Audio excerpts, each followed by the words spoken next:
እሱ ሳይሆን ጥያቄ የፈጠረባቸው አንድ ታያሱ ፈልጌ ነው ምክንያቱም ጸሎት ነው ልመና ነው አይደል ጸሎት ልመና ነው አሁን አዋቂነት ይወልድ አዋቂነት የነፍስ ባህሪ አዋቂነት ተናጋሪነትና ህያውነት የነፍስ ባህሪ የሥጋ ባህሪ አይደል ይሄ ነው የሥጋ ባህሪ እኛ ከሰባቱ ባህሪያት ተፈጠረ አራቱ ባህሪያት ሥጋና አራቱ ባህሪያት ነፍስ ይባላል አይደል አሁን ብትጠይቀኝ አንተ ስለ ባህሪያት ሥጋ ሰው ብትጠይቀኝ ስለ ባህሪያት ነፍስ ምን ማለት ነው አዋቂነት ተናጋሪነትና ህያውነት ኦኬ ለምሳሌ አንድ ጥቅስ የሉቃስ ወንጌል ምዕራፍ 16 ላንሳ ስለ አብርሃምና ስለዛ ስለ ደሃው ሰው ስለዚህ እሺ አብርሃም ያሱ በመድር ላይ በተላ በደስታ ይኖር እንደነበር በምን አወቀ በቃ እሱ ኮስ ነው እንደማለት ባየው መንፈስ ቅዱስ ከነሱ ጋር ስለሆነ በመድር ላይ ያለው ነገር ያውቃል ይረዳሉ ይሰማሉ ለምን ከራሳቸው አላሉ መንፈስ ቅዱስ ስለሚገልጥላቸው ኦኬ የሀብታሙንም የደሃውንም ኑሮ አብርሃም ነግሮታል ይሄ ምሳሌ አይደለም ፕሮቴስታንቱ አለ ምሳሌ ነው ሊል ይችላል እንዴው ምሳሌ ካሉ ንገሩኝ ባላቸው አብርሃም የማን ምሳሌ ነው ባላቸው በመጽሐፍ ቅዱስ ስም ተጠቅሶ አብርሃም ተብሎ ምሳሌ ማለት ነው እንዴ አብርሃም ብለ አብርሃም የማን ምሳሌ ነው የአብርሃም ስለዚህ ምሳሌ ነው ሊሉ ይችላሉ ይሉም እንደዛ ምሳሌ ነው ካሉ ጠይቃቸው እሺ አብርሃም የማን ምሳሌ ነው ባላቸው መልስ የላቸው ትቢያውስ ደሃው የማን ምሳሌ ነው ባላቸው መልስ የላቸው ሀብታሙስ መልስ የላቸው ይኸው እዚህ ላይ እንደምታየው መንፈስ ቅዱስ እንደሚገልጥ አየነው ሌላ ደግሞ ጨምሩ ሉቃስ ወንጌል ምዕራፍ 15 ላይ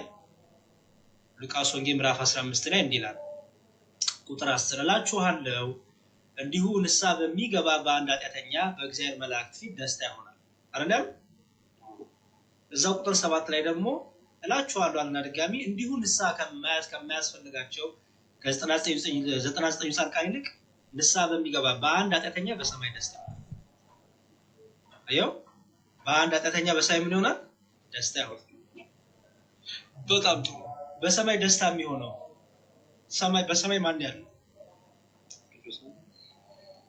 አንተ በመድር ላይ ንስሐ ስትገባ በሰማይ ያለው በምን አመጣ ያው እስከዚህ ተንቀርላችሁ ቀሪ እናንተ ያወራናው ሚሊየን ሰው ንስሐ ይገባ በምን ያውቃል መንፈስ ቅዱስ ገብቶላቸው አለቀ ደግሞ በአንተ ንስሐ መግባት ይደሰታሉ አይደል ሲደሰቱ ምን ያደርጋሉ እግዚአብሔርን ያመሰግናሉ አይደል እሺ በኃጢአት ስትጨማለቅ በዝሙት ስትወርቅ አያውቁም በሰማይ ያሉት ቅዱሳን በመድር ላይ ንስሐ መግባትን ያወቁት ንስሐ ማለት ነው ስለሰራው በደል ኃጢአት ምን ማለት ነው ንስሐ መግባት ማለት ነው ስለዚህ ንስሐ መግባት ስለ ኃጢአት እንደሆነ ያውቃሉ አይደል በጣም ጥሩ ንስሐ ሲገባ ከዘመሩ በኃጢአት በበደል ምክንያት ባለመጸጸት ምክንያት ንስሐ ባለመግባት ምክንያት ይደስታሉ ወይስ ያዝናሉ አዘሩ ምን ያደርጋሉ ይጸልያሉ ይሄው መለስክልኝ መልሱ እና ትንሽ ከአባቶችም ለማስረጃ ማቅረብ ፈልጌ ነበርና የሆነ ሪኮመንድ የምታደርግ መጽሐፍ ካለ መጽሐፍ አሉ ብዙ አሉ ቴሌግራም ግሩፕ ላይ ገባና አለኝ አንተ ግሩፕ በቃ እዛ ላይ ገባና አለ የቅዱሳን ምልጃ የሚል መጽሐፍ ራሱ የቻለ አንድ መጽሐፍ አለ እዛ ላይ የአባቶችን ትምህርት አለበት የመጽሐፎችን ትምህርት አለበት ግን የአባቶችን ትምህርት ከፕሮቴስታንት ጋር መነጋገር ሊከብድ ይችላል ምክንያቱም የሚቀበሉ አሉ የማይቀበሉ አሉ የማይቀበሉት ጋር በመጽሐፍ ቅዱስ ብቻው መርታት ይችላል ማሳየት ይችላል የሚቀበሉትን ደግሞ በአባቶች ትምህርት ሁለቱንም እንደ ኦዲየንስ እንደምታወራቸው አይነት ያረክ እንትን ለማለት ሞከር በተረፈ እኛ ቅዱሳን በሁሉ ቦታ ይገኛሉ ልክ እግዚአብሔር በሁሉ ቦታ እንደሚገኘው ያናል ይሄናስ እኛ ምንድነው ያለው ከእግዚአብሔር ይገልጥላችኋል በሁሉ ቦታ ያለውን ነገር እንደ ፈቃዱ ይገልጥላችኋል ነው ያሰማችኋል ኦኬ ለምሳሌ ልስጣን ጥቅስ ይጨምርልኝ ስለሚጠቅም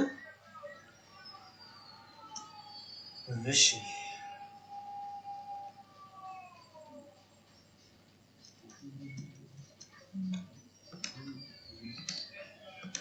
ዮሐንስ ራእይ ነው ይለዋል ችግር የለውም። ራእይ ቢሆንም ራእይ ውሸት አይደለም ማለት ራእይ ማለት ነው ነገራችን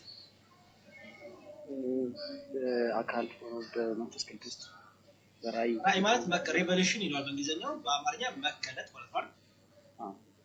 ማን ነው ገላጩ?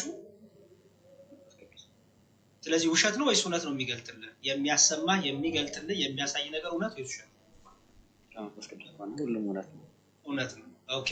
ስለዚህ የሆነ ነገር ስታሳያቸው ጴንጤዎቹ ይሄ እኮ ራእይ ነው ይላሉ። ቀመጥ አድርገህ ጠይቅ። ምን ራእይ ማለት ነው ብላችሁ። ራእይ ማለት አንደኛ ወደፊት የሚሆን፣ ሁለተኛ አሁን እየሆነ ያለ፣ ሶስተኛ ደግሞ ያለፈውንም ያሁኑንም የሚመጣውን ነው እግዚአብሔር የሚገልጥላቸው። ኦኬ፣ በጣም ጥሩ። ዮሐንስ ራእይ ምዕራፍ 5 ቁጥር 13 ዮሐንስ ራእይ ምዕራፍ 5 ቁጥር 13 ዮሐንስ ራእይ ምዕራፍ 5 ቁጥር 13 ነው የሚላል በሰማይና በምድርም ከምድርም በታች በባህርም ያለ ፍጥረት ሁሉ አየው። በሰማይ አለ፣ በምድርም አለ፣ ከምድርም በታች ያለ ፍጥረት ሁሉ በእነርሱም ውስጥ ያሉ ሁሉ በረከትና ክብር ምስጋናም ኃይልም ከዘላለም እስከ ዘላለም በዙፋኑ ለተቀመጠው ለበጉም ይሁን ሲሉ ሰማው ይላል ዮሐንስ። አየው። ኦኬ፣ ሁሉን ፍጥረት መስማት የሚችል ማለት ነው በባህሪው እግዚአብሔር ብቻ፣ ማንንም አይስተው። ማን ይሄ የባህሪው ነው። አየው። በሁሉ ፍጥረት የሚሰማው በሁሉ ቦታ የሚገኘው ዳዊት እንዳለው ወደ ላይ ቦታ አንተ በዛለህ፣ ወደ ጥልቅም ቦርድ አንተ በዛለህ፣ በሁሉ ቦታ አንተ አለህ እንዳለው ማለት አየህ። ኦኬ፣ ታዲያ ዮሐንስ እግዚአብሔር ሆኖ አይደል?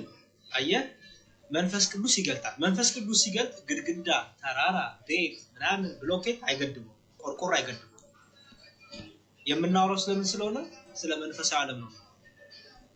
አየህ፣ የምናወራው ስለ መንፈሳዊ አይን ነው የምናወራው፣ ስለ መንፈሳዊ ጆሮ ነው የምናወራው። ይሄ ስለ ስጋ ጆሮ አይደለም።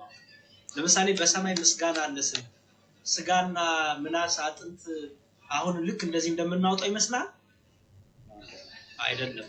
አየው፣ መንፈሳዊው ዓለም፣ መንፈሳዊ ዝማሬ፣ መንፈሳዊ አንደበት፣ መንፈሳዊ አይን፣ መንፈሳዊ ጆሮ እያለ ትፈቷለህ ማለት ነው። ስለዚህ እግዚአብሔር ይገልጥላቸዋል ይላል። አየህ፣ ይገልጥላቸዋል። አሁን ብዙ ጊዜ ፕሮቴስታንቶች ሲጠይቃቸው ሁለት ነገር ይጠይቋል። አንደኛ ራእይ ነው ይላል። ጠይቃቸው እና ራእይ ቢሆንስ ምንድነው? ምን ያደርገዋል? ራእይ መሆኑ ይለውጠዋል እንዴ? መስማቱ አይለውጠውም ማለት። ምክንያቱም ራእይ በራሱ እግዚአብሔር የሚገልጠው ማለት ነው ትርጉሙ። ኦኬ። ሁለተኛ ደግሞ ዮሐንስ አንድ ቦታ ሆኖ ይሄን ሁሉ ነገር ሲመለከት እግዚአብሔር ሆኖ ማለት ነው። ይልቁንም መንፈስ ቅዱስ ገልጦታል። እግዚአብሔር ይገልጣል። አሁን ሶስተኛ የሚጠይቁ ምንድነው? ይሄ እኮ አንድ ኢንሲደንት ነው ይላል። በቃ አንድ የተፈጠረ ነው። ማን ያለው እንደዛ እንዴ? በዚህ እኮ የምታየው የእግዚአብሔርን ችሎታ ነው አይደል? የእግዚአብሔርን ችሎታ ትገድበዋለህ እንዴ? አትገድበው እኮ። ጴጥሮስ ትዝ ይልሃል በቤቱ ቁጭ ብሎ እነዛ ባልና ሚስት ያደረጉትን ነገር አወቀባቸው። ኦኬ፣ በቤት ቁጭ ብሎ ከቤቱ ውጭ ያለውን ነገር ማወቅ የሥጋ ባህሪ ነው አይደል? ይሁን። ስለዚህ እኛ የምናወራው ከዚህ አንፃር ነው። ምንድነው መጽሐፍ ቅዱሱ በዚህ መልኩ አድርጎ ያስቀምጥልሃል። እነዚህ ነው ወሰድ። ቴሌግራም ግሩፕ ላይ ደግሞ ነው ዲቴል ዘርዝሮች አሉ። ቃል ተሰማለ እና የሆነ ነገር ደግሞ ለምናገር በትክክል ተባርከራ አስታውሰው ግን ለዛይ ነገር የተጀመረው የነገር የበጣው ላይ 5ኛ ክፍለ ዘመን ላይ ነው። አሁን ባለ